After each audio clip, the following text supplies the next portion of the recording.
അതെ, ഞാനൊരു കാര്യം ചോദിച്ചോട്ടെ? ഈ ദാമ്പത്യ ജീവിതത്തിൽ ഏറ്റവും കൂടുതൽ തകർച്ച വരുന്നത് ആ ദാമ്പത്യ ജീവിതത്തിൽ മൂന്നാമതൊരു വ്യക്തി വരുന്നത് കൊണ്ടല്ലേ? അല്ലേ? അതിപ്പോൾ പെണ്ണിനാകട്ടെ ആണിനാകട്ടെ, അവിടെ മൂന്നാമതൊരു വ്യക്തി നമ്മളുടെ കുടുംബജീവിതത്തിലോട്ട് കടന്നു വരുമ്പോഴാണ് നമുക്കവിടെ വീടുകളിൽ പ്രശ്നങ്ങൾ, സംശയവും അങ്ങനെ പല പല രീതിക്കായ പ്രശ്നങ്ങൾ വരുന്നത്. അവിടെ അപ്പോൾ ദാമ്പത്യത്തിൽ അവിടെ വിള്ളൽ വീഴുന്നത് അല്ലേ? മൂന്നാമതൊരു വ്യക്തി വരുന്നതോടൊപ്പം തന്നെ രണ്ട് കുടുംബങ്ങളാണ് നമുക്ക് നഷ്ടമാകും അല്ലേ? മറുവശത്തുള്ള വ്യക്തിയുടെ കുടുംബവും നഷ്ടമാകുന്നുണ്ട്, ഇപ്പറയുള്ള ആളുടെ ജീവിതവും നഷ്ടപ്പെടുന്നുണ്ട്. കാരണം ഇവിടെ പെണ്ണാണെങ്കിൽ അവിടെ ആണായിരിക്കും അല്ലേ? അവൻ്റെ ഭാര്യയോട് സ്നേഹം കാണിക്കില്ല, അകൽച്ച പ്രകടിക്കും. അതുപോലെ ഇവിടെയും ഈ പെൺകുട്ടി തിരിച്ച് തൻ്റെ ഹസ്ബൻഡിനോട് അകൽച്ച കാണിക്കുന്നു. അങ്ങനെ രണ്ട് കുടുംബങ്ങളിലും പ്രശ്നമാവുന്നു ഇല്ലേ? ഇതുകൊണ്ട് ഇങ്ങനെയുള്ള ഈ അവിഹിതങ്ങൾ കൊണ്ട് നമുക്ക് എന്താണ് നേട്ടം? അല്പസുഖത്തിന് വേണ്ടിയിട്ട് നമ്മുടെ ജീവിതം എന്തിനാണ് നമ്മൾ നശിപ്പിക്കുന്നത്? നമ്മുടെ കുഞ്ഞുങ്ങളുടെ ജീവിതവും നമ്മുടെ ഭാവിയെല്ലാം നമ്മളായിട്ട് തന്നെയല്ലേ നശിപ്പിക്കുന്നത് അല്ലേ? എന്തിനാണ് ഇങ്ങനെയുള്ള ഈ അവിഹിതങ്ങൾ നമ്മൾ പ്രോത്സാഹിപ്പിക്കാൻ നിൽക്കുന്നത്? ഇങ്ങനെയുള്ള കാര്യങ്ങൾ നമ്മൾ ഒരിക്കലും പ്രോത്സാഹിപ്പിക്കരുത്. മൂന്നാമതൊരു വ്യക്തി അങ്ങോട്ടും ഇങ്ങോട്ടും ലൈഫുകളിൽ വന്നാൽ അത് വലിയ പ്രശ്നം തന്നെയാണ്. ആദ്യമൊക്കെ അത് വലിയ രസമായിരിക്കും, പിന്നീട് അത് ലൈഫിൽ വലിയ ഒഴിയാബാധയായി മാറും. ചിലരുടെയൊക്കെ ലൈഫിൽ അങ്ങനെ തന്നെ ഉണ്ടായിട്ടുണ്ട് ഇല്ലേ? ഞാൻ പറഞ്ഞത് സത്യമല്ലേ? നിങ്ങളൊന്ന് ആലോചിച്ച് നോക്കിക്കേ.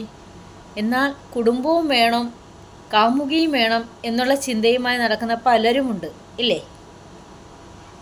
പക്ഷേ ഒരു കാര്യം നിങ്ങൾ ഓർക്കുക, ഒരു സ്ത്രീ എത്രത്തോളം വേദനിക്കുന്നുവോ അത്രത്തോളം തന്നെ അവൻ്റെ ഭർത്താവിന് നാശമാണ് സംഭവിച്ചുകൊണ്ടിരിക്കുന്നത്. സ്വന്തം കുടുംബത്തിലുള്ള ഒരു പെണ്ണ് അവളുടെ ജീവിതം അത്രയും അവൾ സ്നേഹിക്കുകയും അത്രയും ആത്മാർത്ഥമായി സ്നേഹിക്കുകയും ആണെയും ചെയ്യുന്ന ഒരു ഭർത്താവ് തന്നെ മോശമായി അല്ലെങ്കിൽ തന്നെ വിട്ടിട്ട് വേറൊരു സ്ത്രീയുമായി മോശമായ ഒരു ഇതിൽ പോവുകയാണെങ്കിൽ ഒരിക്കലും ആ സ്ത്രീക്ക് അത് ഒരു ഭാര്യമാർക്കും അത് അംഗീകരിക്കാൻ കഴിയില്ല.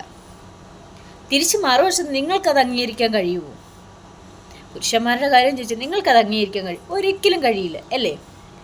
അപ്പം പെണ്ണ് ചെയ്താലും ആണ് ചെയ്താലും തെറ്റ് തന്നെയാണ്. എന്തിനാണ് നമ്മൾ അങ്ങനെയുള്ള കാര്യങ്ങൾക്ക് സപ്പോർട്ടായി നിൽക്കുന്നതും അല്ലെങ്കിൽ അതിനിറങ്ങിത്തിരിക്കുന്നതും? ഒരു കാര്യം അങ്ങനെ ഇറങ്ങിത്തിരിക്കുന്നവരോട് ഞാൻ പറയുവാണ്, ഒരിക്കലും ഒരു പെണ്ണിൻ്റെ ശാപം വാങ്ങി വെക്കാൻ ഇടയാവരുത്. അതുമാത്രമല്ല, നമ്മൾ അങ്ങനെ ചെയ്യുന്നുണ്ട് അല്പസുഖത്തിന് വേണ്ടി പോകുന്നത് കൊണ്ട് നമ്മളുടെ ജീവിതമാണ് നശിച്ചു പോകുന്നത് അല്ലേ?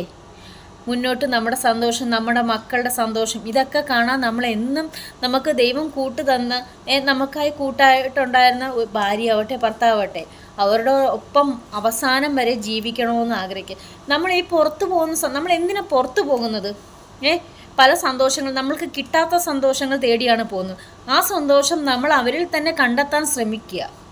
ഇപ്പോൾ ഭാര്യയിൽ കിട്ടാത്ത സന്തോഷം, അല്ലെങ്കിൽ ഭാര്യ ഭയങ്കര ദേഷ്യക്കാരിയാണ്, അല്ലെങ്കിൽ ഭാര്യ ഒന്നിനോടും സഹകരിക്കുന്നില്ല, ഭാര്യ ഭയങ്കര മക്കളോട് ദേഷ്യം, പെട്ടെന്ന് എല്ലാ കാര്യത്തിനും അങ്ങനെയുള്ളൊരു ക്യാരക്ടറാണെന്ന് പറഞ്ഞ് പലരും അവോയ്ഡ് ചെയ്യാറുണ്ട് അല്ലേ? പക്ഷേ ഒരു കാര്യം, ഭർത്താവ് എന്ന് പറയുന്ന ഒരു വ്യക്തി, ആ മനുഷ്യൻ ആ മനുഷ്യൻ സ്നേഹത്തോടെ ചേർത്ത് പിടിക്കും.